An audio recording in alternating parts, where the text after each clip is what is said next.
Bienvenue dans le podcast But First Academy, le podcast où on va parler marketing de contenu, SEO, copywriting et business en ligne. Je m'appelle Marine, je suis experte SEO depuis maintenant 7 ans. Autour d'un café ou d'un thé, peu importe, parlons de stratégie dans une ambiance conviviale et détendue. Bonne écoute! J'espère que vous allez bien, je vous souhaite la bienvenue dans ce nouvel épisode de podcast où aujourd'hui on va parler d'une thématique un peu particulière qui est pourquoi les autres ont du succès et pas vous. L'idée ici, bien entendu, c'est pas du tout de vous pointer du doigt ou de vous dire vous ne faites pas ci, vous ne faites pas ça, pas du tout. Surtout que je pense qu'il y a énormément de critères qui vont nous différencier. On n'a pas tous la même base, on n'a pas tous le même background, on n'a pas tous le même projet, on n'a pas tous la même aide ni les mêmes points de départ. Et ça, ce sont des éléments à prendre en compte. Néanmoins, c'est vrai qu'il y a un élément que moi j'ai remarqué, que beaucoup de gens font, mais que beaucoup de gens oublient également de faire et j'ai trouvé que c'était assez important aujourd'hui d'en parler. Donc c'est parti. Pour cet épisode, il est important que vous sachiez comment je me suis lancée et surtout que vous sachiez un peu le panorama pour que vous compreniez l'importance et la force de ce que je vais vous présenter par la suite. Quand je me suis lancée à mon compte, j'avais très peur de ne pas avoir de clients. Vous savez, un peu cette peur de sauter dans le vide et de pas trop savoir ce que ça va donner. Surtout que pour avoir une entreprise, c'était pas du tout dans mes plans. J'avais pas du tout imaginé un jour que le blogging ou la rédaction ou même le SEO pourrait devenir mon fonds de commerce. Enfin, moi, vraiment, dans ma tête, c'était, vous savez, un peu le panorama. Petite vie tranquille, vie de salarié. Je travaille pour quelqu'un d'autre, je vais dans des bureaux, j'ai des collègues de travail. Et puis ma vie allait prendre son cours un peu comme ça. Sauf que pas du tout. Du coup, pour vous donner un peu le décor, je rentre dans une aventure qui est l'entrepreneuriat que je ne connais pas.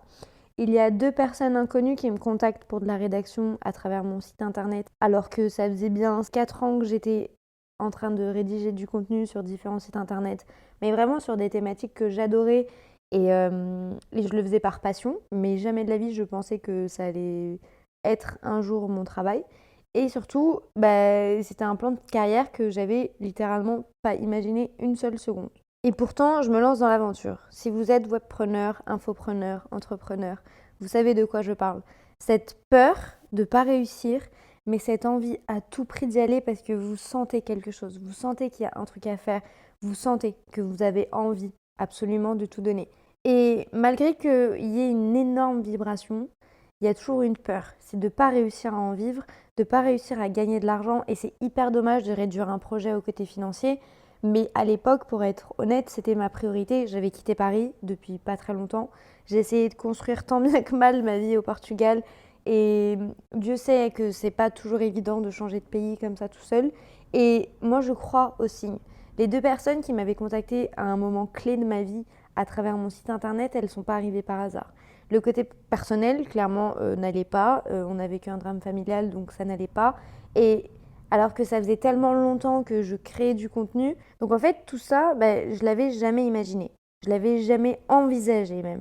Même dans mes rêves les plus fous, l'idée m'était pas venue en fait. Parce que moi, dans ma tête, j'avais un blog et c'était cool et je parlais de plein de trucs trop sympas. Mais ça s'arrêtait là. Et en fait, moi, j'attendais rien de cette passion que j'ai développée en cachette durant beaucoup d'années. Et la petite anecdote autour de ça, c'est que mes parents et même mes proches, personne ne savait que j'avais un blog, à part vraiment quelques amis et encore. Mes parents ont su que j'avais un site internet quand je leur ai dit que j'allais me lancer dans l'entrepreneuriat, que j'allais devenir freelance et que j'allais le faire pour les autres personnes. Je vous laisse un peu imaginer leur tête à l'époque. Ils m'ont regardé un peu en mode « Mais de quoi tu parles ? Comment ça, pendant des années, t'as écrit sur internet et on n'était pas au courant ? Comment ça, pendant des années, t'as développé un truc trop cool et tu nous en as jamais parlé ?» J'avais honte. J'avais honte et surtout, je n'assumais pas en fait cette volonté de vouloir partager avec les gens. Je sais pas pourquoi, j'avais peur du regard des gens, je me sentais absolument pas du tout légitime parce que je suis tombée un peu par hasard dans l'effervescence de tout. Et en fait, sur quelques jours de ma vie, j'ai subi une énorme tornade. J'ai tout plaqué. J'ai fait en fait du quitte ou double. Et mon père une fois m'a dit, c'est quand on est au pied du mur que l'on trouve la solution. Toutes ces approches et tout ce contexte m'a obligée à trouver la bonne stratégie pour donner envie aux gens d'acheter. la bonne chose pour que les gens aient envie réellement de travailler avec moi. C'est pour ça qu'en fait, il était important que je vous pose aujourd'hui le panorama pour que vous sachiez que je suis un peu tombée ici par hasard. Enfin, par hasard, il y a quand même beaucoup de travail derrière, mais c'était pas mon plan de carrière, c'était pas mon plan de vie. Et pourtant, j'ai tellement aimé ça et j'ai tellement vibré, ça venait tellement du cœur que je ressentais une force au-delà de OK, il faut que tu y ailles. Et je sais que beaucoup d'entrepreneurs ont cette énergie-là aussi, de ne pas avoir l'impression d'avoir le choix et d'y aller absolument. Et c'était un peu moi ce qui s'est passé de mon côté. Malgré tout ça, je vous avoue que j'avais quand même très peur. Peur de ne pas vendre, peur de ne pas trouver de clients parce que c'était quelque chose que j'avais jamais fait.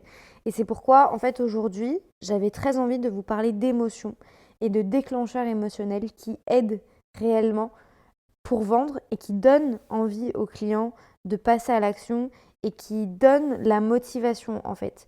Parce que à un moment clé de ma vie où j'ai pas eu le choix de trouver des clients et de me dire si je veux que ça marche, il faut impérativement que je donne envie aux gens de travailler avec moi. Et ça a été la clé de tout. Ça a été la clé de voûte et je vois que beaucoup de gens aujourd'hui ne le font pas. Il y a beaucoup de fois où c'est très caricatural et c'est très mis en avant. Néanmoins, c'est vrai que vous passez probablement à côté de cet élément qui est à mon sens essentiel si vous souhaitez donner envie aux gens de travailler avec vous et si vous souhaitez avoir plus de clients. Et cet élément, je ne vais pas réinventer la roue et je vous le dis toujours, pour avoir du succès, il ne faut pas forcément inventer quelque chose. L'élément déclencheur ici, ça va être la rareté. Imaginons, je vous recommande un médecin et je vous dis qu'il n'a que de la place en mars 2023. La perception de qualité que vous allez avoir, est-ce qu'elle va augmenter? Dans mon cas, effectivement, pour moi, elle augmente. Parce que s'il y a autant de temps d'attente, ça veut dire que le mec, il est vraiment bon. Et la rareté ici, des opportunités, va augmenter l'autorité et l'envie autour du produit. C'est d'ailleurs une des raisons pour lesquelles les produits avec 1 ou 2 lancements à l'année ont du succès, car ils ne sont pas accessibles toute l'année, ils ne sont pas accessibles tout le temps. Les gens savent que c'est soit maintenant, soit jamais. Tout le monde n'y aura pas accès, tout le monde ne va pas saisir cette opportunité. Et c'est l'effet que vous devez créer au sein de votre business, que vous vendiez des infoproduits, que vous vendiez des prestations de services ou que vous vendiez des produits physiques, peu importe. Votre client achète plus rapidement parce qu'il ressent une opportunité qui va être unique. Il sait que plus tard, ça sera trop tard. Il ne pourra plus le faire. Alors que si vous avez un produit qui est là tout le temps et que la personne sait qu'elle peut y avoir accès tout le temps, ça perd en exclusivité, en rareté, en quelque chose de précieux. Et pour ça, il existe 3 formes de rareté. Soit vous limitez le nombre de places disponibles, soit vous limitez qui a accès à un bonus de votre offre, soit vous communiquez sur quelque chose qui n'existera plus. Et en fait, ces 3 éléments vont augmenter le désir qui est autour du produit ou autour du service, parce que du coup, il va devenir hyper rare. Et dans les services, c'est possible également d'appliquer la même logique.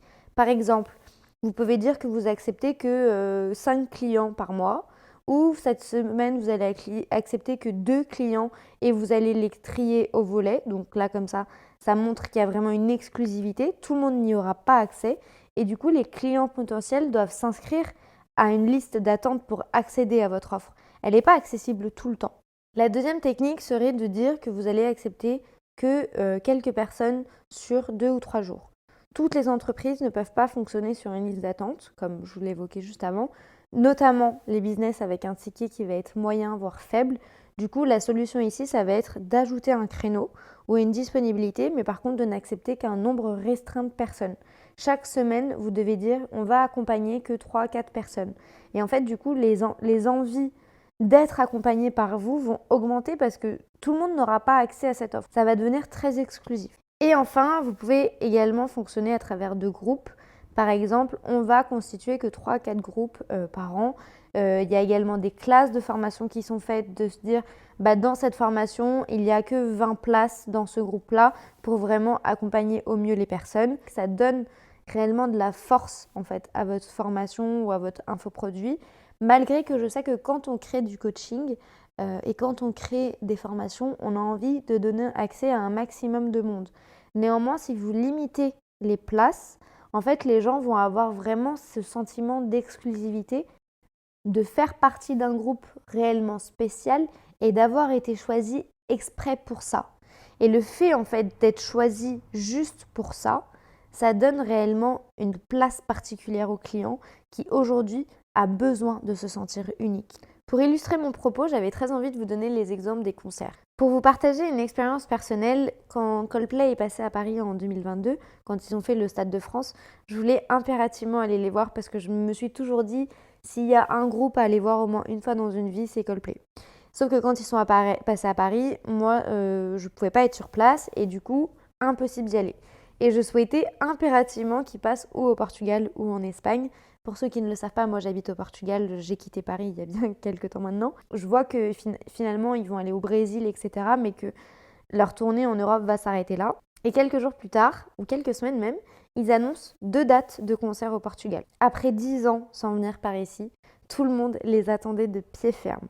Sauf que, ils ont débloqué 2 dates, dans un stade où le nombre de places était hyper restreint. Tout ça, c'était hyper stratégique pour développer l'envie et l'effervescence autour de cet événement. Et du coup, ils ont déjà de 1 augmenté les prix des places, qui étaient à 150 €, et il n'y avait que très peu de places. Pour vous donner une idée, les 2 dates ont été en sold out en moins de 24 heures. Conséquence, ils ont ajouté 2 dates en plus, ils ont pu mettre le prix qu'ils souhaitaient, mais surtout, cela souligne que les clients veulent les produits et ils sont prêts à tout.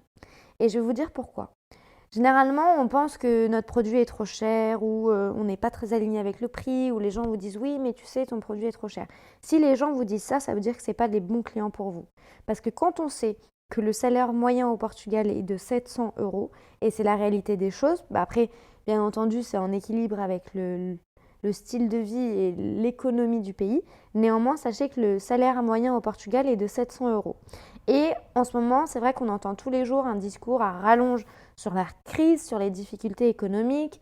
Et pourtant, en moins de 3 jours, les gars, même pas 2 jours il me semble, 4 dates de concert à 150 € la place ont été sold out. Tout ça pour vous dire que, bien entendu, que vous n'avez pas besoin d'être Coldplay pour réussir la même approche.